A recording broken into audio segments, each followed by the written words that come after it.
जमाना कदीम की बात है। शहर से दूर एक छोटी सी बस्ती में जाबिर नाम का एक गरीब नौजवान रहता था। उसके घर में उसकी बूढ़ी और बीमार मां के सिवा कोई न था।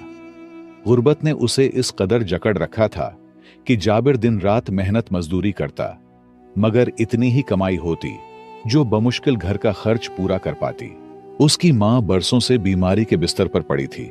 बड़े हकीम के इलाज के लिए जाबिर के पास पैसे न थे, इसीलिए वो अपनी तकलीफों के साथ चुपचाप घर में पड़ी रहती। जाबिर के दिल में एक ही आरज़ू थी, काश वो इतने पैसे कमा सके कि अपनी मां को सेहतमंद देखे, एक खूबसूरत सा घर बनाए और फिर अपनी जिंदगी बसाने के लिए शादी करे। मगर ये सब ख्वाब सिर्फ दिल के कोने में बसे रहते। हकीकत की कड़ी जमीन पर नजर दौड़ाता तो कोई ऐसा सहारा नजर न आता जिससे उसकी ख्वाहिशें पूरी हो सकें। लेकिन वो जानता था कि अल्लाह के खजानों में कोई कमी नहीं और उम्मीद का चिराग बुझने नहीं देना चाहिए। यूं जाबिर अपनी जिंदगी की गाड़ी को धकेलने के लिए हमेशा अपने दो दोस्तों के साथ मजदूरी पर निकलता। सुबह की रोशनी के साथ काम पर जाता और शाम ढलते ही वापस लौट आता। अगर वो सिर्फ मां की खिदमत में लग जाता तो घर के अखराजात का कोई और जरिया बाकी न रहता। उसकी टूटी हुई हिम्मत को सहारा देने वाली एक ही चीज थी, बूढ़ी मां की दुआ। जब भी जाबिर घर से निकलता, मां ऐसी दिल से दुआएं देती जैसे आसमान छू रही हो। मां हमेशा कहती, बेटा अल्लाह तुम्हें बरकत वाला रिज्क दे, खा कम ही क्यों ना हो, लेकिन इसमें बरकत हो। ये बातें जाबिर के दिल को सुकून तो देते, मगर अक्सर वो अपनी जवानी की लापरवाही में सोचता, मुझे ज्यादा पैसे चाहिए, बरकत तो खुद आ जाएगी। असल चीज दौलत है, अगर पैसा हुआ तो बरकत भी होगी। यही जवानी की बेसमझी थी। लेकिन इंसान का यकीन पुख्ता करने के लिए बाज औकात अल्लाह ऐसे नजारे दिखा देता है जो हमेशा के लिए सोच का जाविया बदल देते हैं। वक्त अपनी चाल से बढ़ता रहा, लेकिन फिर एक ऐसा कड़ा लम्हा आया जिसने जाबिर के हौसले को हिला दिया। गांव में रोजगार के दरवाजे बंद हो गए, खेत संसान, मजदूरी खत्म और काम के मौके नायाब हो गए। एक तरफ बीमार मां की खिदमत और कफालत का बोझ और दूसरी तरफ खाली हाथों का दुख। ये वो सख्त घड़ी थी जो इंसान को तौलता है कि वो टूटता है या जमता है। जाबिर का दिल कई रातों तक बेचैन रहा। वो सोचता रहता कि क्या अब वो अपनी मां को बेहतर जिंदगी देने का ख्वाब छोड़ दे। मगर फिर दिल से एक ही जवाब आता, नहीं, ये आजमाइश है और अल्लाह बहादुरों को ही आजमाता है। अब जाबिर के सामने दो रास्ते थे। पहला ये कि मां को साथ लेकर शहर चला जाए, वहां मजदूरी करे और इलाज का इंतजाम करे। लेकिन यह ख्वाब हकीकत से बहुत दूर था। शहर में रहने का खर्च, इलाज का खर्च, यह सब कुछ उसकी बसात से बाहर था। दूसरा रास्ता यह था कि वो रोज शहर जाए, सारा दिन मजदूरी करे और शाम को वापस आ जाए। मगर इस रास्ते में सबसे बड़ी मुश्किल यह थी कि मां बीमार थी और उसकी खिदमत के लिए हर वक्त किसी का पास होना जरूरी था। आखिरकार जाबिर ने फैसला किया। उसने दिल कड़ा करके अपने दोस्तों से कहा, मैं सुबह शहर जाऊंगा, दिन भर काम करूंगा और रात को वापस आऊंगा। मां को पड़ोस की एक नेक औरत के स्पर्द करता हूं जो दिन में उनकी देखभाल करेगी। ये सुनते ही उसके दोस्तों ने हैरानी और गुस्से के साथ उसे रोका। एक दोस्त ने कहा, जाबिर, क्या तुम होश में हो? शहर मीलों दूर है। दिन भर की सख्त मेहनत के बाद अंधेरी रात को वहां से वापस आना आसान नहीं। ये तो अपनी जान को खतरे में डालने के बराबर है। लेकिन जाबिर ने पक्के इज़्म के साथ जवाब दिया, दोस्तों, मैं अपनी मां के लिए हर खतरा उठा सकता हूं। अब जाबिर की मजबूरियां सिर्फ वो खुद और अल्लाह ही जानते थे। हर शख्स आसानियां चाहता है, मगर मजबूरियां इंसान को पत्थर बनने पर मजबूर कर देती हैं। जाबिर की जिंदगी हर नौजवान और हर गरीबी के मारे इंसान के लिए एक बेहतरीन हौसला अफजाई है। कहानी आखिर तक देखिए, बहुत कुछ सीख जाओगे। लिहाजा यूं जाबिर ने अपनी जिंदगी का नया बाब शुरू करने का फैसला कर लिया। उसका इरादा सख्त था, दिल मजबूत था और मां की दुआ उसके साथ थी। चंद दिनों बाद जाबिर ने दोस्तों को भी मनाया और शहर जाने का फैसला किया। तीनों दोस्त शहर में मजदूरी करने लगे। जाबिर के दोस्त शहर में रहने लगे, जबकि जाबिर सुबह अजान होते ही घर से निकलता, काम के दौरान शहर पहुंचता और शाम को तका हारा वापस आता। जाबिर का दिल हमेशा अल्लाह की तरफ माइल रहता था। वो दिन भर की मेहनत के बाद मस्जिद में जाकर नमाज पढ़ता और दिल की बेकरारी को साकित करने के लिए रोता था। अल्लाह के फैसले हमेशा धीरे धीरे मगर बेहतर होते हैं। जाबिर ने यह बात दिल से सच माना था। जाबिर की तकलीफ वही जानता था और अल्लाह, मगर मां के सामने वो हमेशा खुश रहने का दिखावा करता था। वो अपनी परेशानियों को छिपाते हुए हमेशा मुस्कुराने की कोशिश करता ताकि मां को इसकी फिक्र ना हो। ऐसे ही वक्त गुजरता रहा। फिर एक दिन ऐसा आया कि जाबिर शाम को काम से वापस आते ही मौसम ने पलटकर उसका इम्तिहान लेना शुरू कर दिया। हर तरफ बारिश, तूफान और एक खौफनाक मौसम था। जाबिर ने उसी खराब मौसम में घर जाने का फैसला किया, लेकिन उसके दोस्तों ने उसे सख्ती से मना किया। एक दोस्त ने कहा, भाई तुम जा तो सकते हो, मगर पहुंच पाओगे या नहीं, यह कहना मुश्किल है। जाबिर ने कहा, यार मां को कैसे अकेला छोड़ दूं? इस हालत में मुझे हर हाल में जाना होगा, बस अल्लाह मालिक है। एक दोस्त ने कहा, अल्लाह आपका मालिक है तो आपकी मां का भी मालिक है। थोड़ा रुको, हालात बहुत खराब हैं, ठीक होते ही चले जाना। जाबिर जानता था कि मां की बीमारी और उसका अकेला होना उसकी जिंदगी का सबसे बड़ी आजमाइश है। यूं जाबिर ने फैसला किया और सख्त तूफानी बारिश के दरमियान शहर से निकलकर वापस अपने घर की तरफ चल पड़ा। एक तरफ बारिश का सैलाब था, दूसरी तरफ बेरहम सहरा और सुनसान जंगलात का रास्ता। जाबिर ने मस्जिद में नमाज पढ़कर अल्लाह के सामने अपने दिल की तमाम परेशानियां पेश की। फिर वो घोड़े पर सवार होकर शहर से अपने घर की तरफ रवाना हुआ। सफर जारी था, मगर ज्यों-ज्यों वो आगे बढ़ा, हालात और खराब होते गए। तूफानी बारिश और तेज हवा ने जाबिर को परेशान कर दिया। लिहाजा सहरा में दूर कहीं एक मस्जिद नजर आई और वो उसकी तरफ चल पड़ा। सुनसान इलाका, बारिश की शिद्दत और मुसलसल तूफान के दरमियान मस्जिद तक पहुंचना एक माजिज़े से कम नहीं था। जाबिर ने अल्लाह से दुआएं करना शुरू की। या अल्लाह, मेरी मदद कर, बस मुझे मां तक पहुंचा दे, मैं बाकी टूट चुका हूं। शायद अल्लाह ने जाबिर का मजीद इम्तिहान लेना था या जाबिर को खिदमत और मेहनत का सिला देना था। ये दिल की सदाएं थीं जो अल्लाह की बारगाह तक पहुंच रही थीं। जाबिर मस्जिद में बैठा रहा और हालात के बेहतर होने का इंतजार करता रहा। इतने में दूर से एक बूढ़ा शख्स लालटेन की रोशनी में मस्जिद की तरफ बढ़ता नजर आया। जाबिर हैरान था। इस सुनसान इलाके में मस्जिद भी कोई अजीब बात थी, लेकिन अब यह बूढ़ा शख्स इतने खराब मौसम में कैसे आ रहा है? जाबिर को थोड़ी सी घबराहट भी हुई, मगर जैसे ही वो शख्स करीब आया, उसे यकीन हुआ कि यह कोई इंसान ही है। बूढ़ा शख्स मस्जिद में आकर बारिश के पानी से वुजू करने लगा, फिर नमाज पढ़ने में मशगूल हो गया। जाबिर उसको गौर से देखता रहा और उसकी दिल में यह सवाल था, आखिर यह शख्स कौन है? नमाज खत्म होने के बाद बूढ़ा शख्स जाबिर की तरफ मुड़ा और बाअसर आवाज में कहा, बेटा, इतनी रात को यहां किस मकसद के लिए आए हो? या तो तुम बहुत मजबूर हो और या डाको। जाबिर ने आहिस्ता से करीब जाकर कहा, बाबा जी, मैं एक मजदूर हूं, और फिर सारी कहानी बताई ताकि उसे यकीन आ जाए। बूढ़ा शख्स उसकी बातें सुनकर मुस्कुराकर बोला, बेटा, जो काम तुम कर रहे हो वो बहुत अफजल है। तुम जो कुर्बानी दे रहे हो ये बहुत बड़ी इबादत है तुम्हारे लिए। मां की खिदमत करो हमेशा, तुम एक बहुत बड़े इंसान बनोगे, बस इखलास को कभी ना छोड़ना। जाबिर ने कहा, बाबा जी, आपकी बातें सुनकर मुझे बहुत सुकून मिला, लेकिन आप कौन हैं? बूढ़ा शख्स बोला, बेटा, मैं दूर एक झोंपड़ी में रहता हूं। मेरा अल्लाह के सिवा कोई नहीं है और मुझे मस्जिद में ही सुकून मिलता है। मौसम की शिद्दत कुछ वक्त बाद कम हुई और हवा में सुकून आ गया।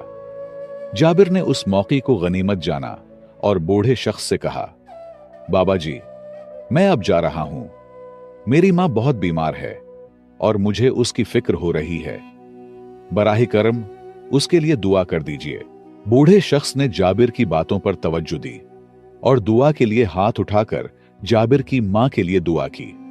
फिर उसने जाबिर को एक दवाई देते हुए कहा, बेटा, ये दवाई लो।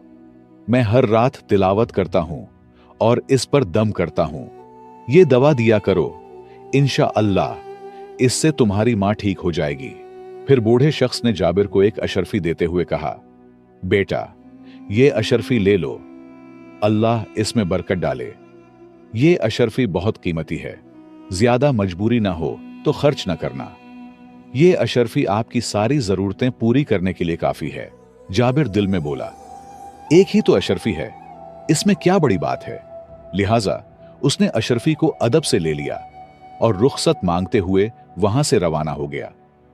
कुछ सफर के बाद जाबिर अपने घर पहुंचा। घर पहुंचते ही उसने अपनी मां को सर पर बूसा दिया, खाना दिया और फिर वही दवा दी जो बूढ़े शख्स ने उसे दी थी। चंद दिन बाद वो मौजज़ा दिखाई दिया जिसका जाबिर ने कभी ख्वाब में भी ना सोचा था। वो दवा जो बूढ़े शख्स ने दी थी, उसके असरात जादू की तरह जाहिर होने लगे। जाबिर की मां न सिर्फ सेहतयाब हुई बल्कि चलने फिरने के काबिल भी हो गई। ये वाकया एक मौजज़ा था, क्योंकि उससे पहले तमाम हकीम उसके इलाज से मायूस हो चुके थे। जाबिर की खुशी का कोई ठिकाना न रहा। वो मां की सेहत देखकर इतना खुश था कि अपने गमों को भूल गया। उसने अपनी मां को सब कुछ बता दिया कि किस तरह बूढ़े शख्स ने उसकी मदद की थी। मां ने कहा, बेटा, ये अल्लाह वाले लोग होते हैं जो रातों को नमाज पढ़कर दुआ करते हैं। उनकी दुआ रद्द नहीं होती और जब भी ऐसे लोग मिलें तो इनसे दुआ और कुछ ले लिया करो। ये लोग बहुत बरकत वाले होते हैं। जाबिर ने जल्दी से वो अशरफी निकालकर मां को दिखाई और कहा, अम्मा, ये अशरफी वही बाबा जी ने दी थी और कहा था कि इसमें अल्लाह ने बहुत बरकत रखी है। मां ने अशरफी को देखकर कहा, बेटा, अल्लाह की बरकत तुम्हारे साथ हो। तुमने सच्चाई और इखलास के साथ मेहनत की। अल्लाह की मदद तुम्हें मिल रही है और उसकी बरकत तुम्हारी जिंदगी में हमेशा रहेगी। बस हराम खाने और जुल्म से बचो। जाबिर की जिंदगी ने एक नया रुख इख्तियार कर लिया था और वो ये समझ चुका था कि अल्लाह की मदद और हलाल मेहनत का रास्ता हमेशा आसान नहीं होता, मगर उसकी रहमत में बेशुमार बरकत पोशीदा होती हैं। जाबिर को कुदरत की तरफ से जो असल इनाम मिलने वाला था, वो एक अजीब मौजज़ा होगा जो उनकी जिंदगी को बदलेगा। जाबिर की मां ने उसे बहुत समझाया कि यह अशरफी फजूल खर्च न करे, क्योंकि यह वाकई बरकत वाली चीज हो सकती है। उसकी बातों को जाबिर ने दिल से सुना और उसने अशरफी की अहमियत को समझा, मगर वक्त का पहिया रुका नहीं था और हालात दिन ब दिन बदलते जा रहे थे। एक दिन ऐसा आया कि जाबिर के पास कोई पैसा नहीं बचा था और घर में खाने के लिए कुछ नहीं था। तब उसने उसी अशरफी से एक मछली खरीदी और घर ले आया। जब वो मछली साफ कर रहा था तो उसके अंदर से एक अजीब सा पत्थर निकल आया जो बहुत खूबसूरत और नायाब दिखाई दे रहा था। जाबिर ने फौरन मां को दिखाया। पत्थर देखकर मां ने कहा, बेटा, ये पत्थर बहुत अजीब लग रहा है। शहर में किसी अच्छे सुनार को दिखा दो, हो सकता है ये कोई कीमती चीज हो। जाबिर ने वो पत्थर संभाल कर अपनी जेब में डाल लिया और मछली पकाई।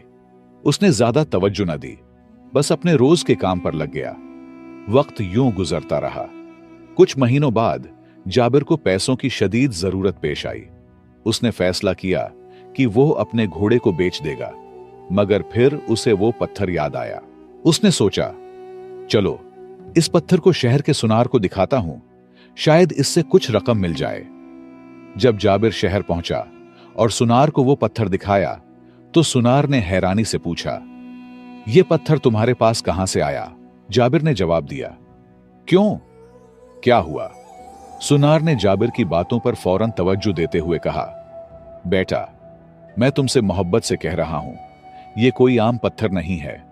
ये समंदरी मोती है जो मछलियों और सिपियों में पाया जाता है। छुपा कर रखो, वरना कोई चोरी कर लेगा। ये बहुत कीमती चीज है और इसकी कीमत बहुत बड़ी होती है। बड़े बड़े सुनार ही उसे खरीद सकते हैं। उसे कम कीमत में न बेचना, क्योंकि ये वाकई बहुत कीमती है। ये सुनकर जाबिर का दिमाग चकरा गया। उन्हें लगा शायद ये सुनार मुझसे मजाक कर रहा है। जाबिर ने सबसे पहले दूसरे और तीसरे सनहार को वो कीमती पत्थर दिखाया, लेकिन हर एक ने उसे खरीदने से इनकार कर दिया। इस लम्हे जाबिर के दिल में यकीन और भी मजबूत हो गया कि यह पत्थर वाकई कमाल का है। उसने फैसला किया कि अब शहर के सबसे बड़े और मोतबर सुनार ताजिर को दिखाया जाए। जब जाबिर ने ताजिर के सामने पत्थर रखा, ताजिर ने फौरन दिलचस्पी जाहिर की और कहा, बेटा, मैं ये खरीदना चाहता हूं। जाबिर की खुशी का कोई ठिकाना न रहा। उसने पूछा, भाई, कितने कीमत में दोगे? जाबिर ने सोचा कि शायद 200-300 अशरफियां मुनासिब हो, मगर कीमत का तयन ताजिर के हाथ में छोड़ दिया। ताजिर ने गौर से देखा और कहा, बेटा, मैं इस मोती के लिए 10,000 अशरफियां दे सकता हूं। यह सुनकर जाबिर के होश उड़ गए। सोचे, वो दिन भर एक अशरफी के लिए मेहनत करता था और अब एक ही पत्थर से इतनी बड़ी रकम मिल रही थी।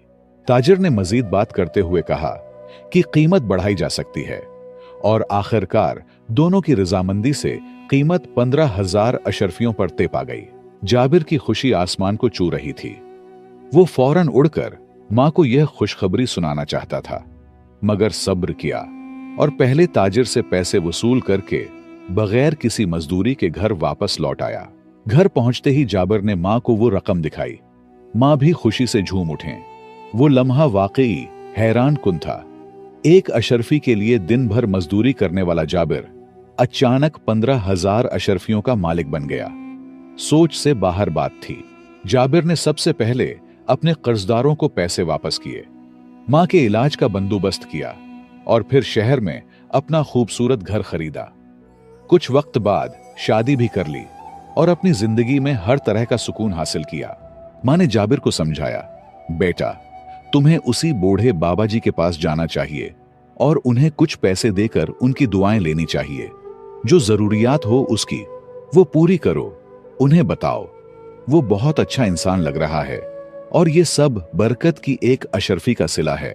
बरकत तो दिखाई नहीं देती, बस अल्लाह थोड़े पैसे काफी बना देता है, यही बरकत है। लिहाजा जाबिर बाबा जी के पास गया, दिल में बहुत सी खुशियां और शुक्रगुजारियां लिए।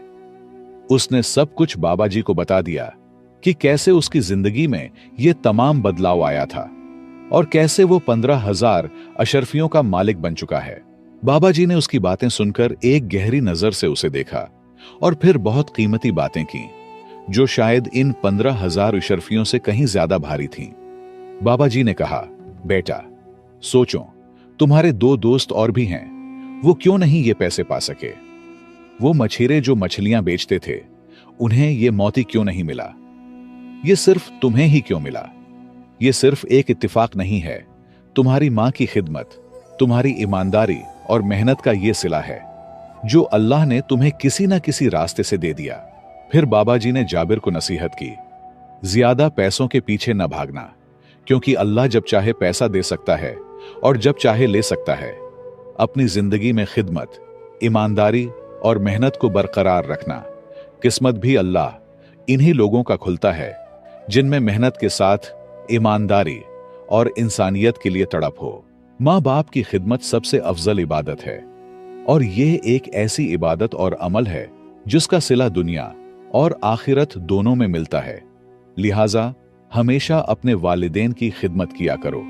और हां, अगर सिदका देने आए हो तो फिर इस मस्जिद को तामीर करो। 100 अशरफियां लगेगी जो आपको आखिरत में मिलेगी। ये कहते हुए बाबा जी उठे और इबादत में मशगूल हो गए। जाबिर ने जल्दी से मस्जिद की तामीर शुरू की और अपनी जिंदगी को एक नए सिरे से शुरू किया। तो दोस्तों, इस कहानी में हमारे लिए वही असबाक हैं जो बाबा जी ने जाबिर को दिए। हमेशा याद रखें, अल्लाह ताला उन्हीं लोगों के रास्ते खोलता है जिनमें मेहनत, ईमानदारी, आजिजी और सबसे बढ़कर खिदमत की सिफत हो। माँ बाप की खिदमत वाहिद ऐसी अमल है जो आपको दुनिया और आखिरत में कामयाब बना सकता है। जब आप मेहनत, ईमानदारी और इखलास से करते हैं, अल्लाह ताला वो रास्ता खोलता है जो आपके वहम और गुमान में भी नहीं होता। मुझे उम्मीद है कि आपने इस कहानी से कुछ ना कुछ जरूर सीखा होगा। मजीद सबक आमूज कहानियों के लिए हमारे पुराने किस्से चैनल को सब्सक्राइब करें और घंटी के बटन को जरूर दबाएं। अगर आप ऐसी कहानियां सुनना पसंद करते हैं जिनसे आपको कुछ सीखने को मिले, तो बराहे कर्म हमारे चैनल को विजिट करें और वीडियोस को अपने दोस्तों के साथ शेयर करें। और आपको यह वीडियो कैसी लगी, कमेंट्स में अपनी राय जरूर दें। आपके ताउन का बहुत बहुत शुक्रिया।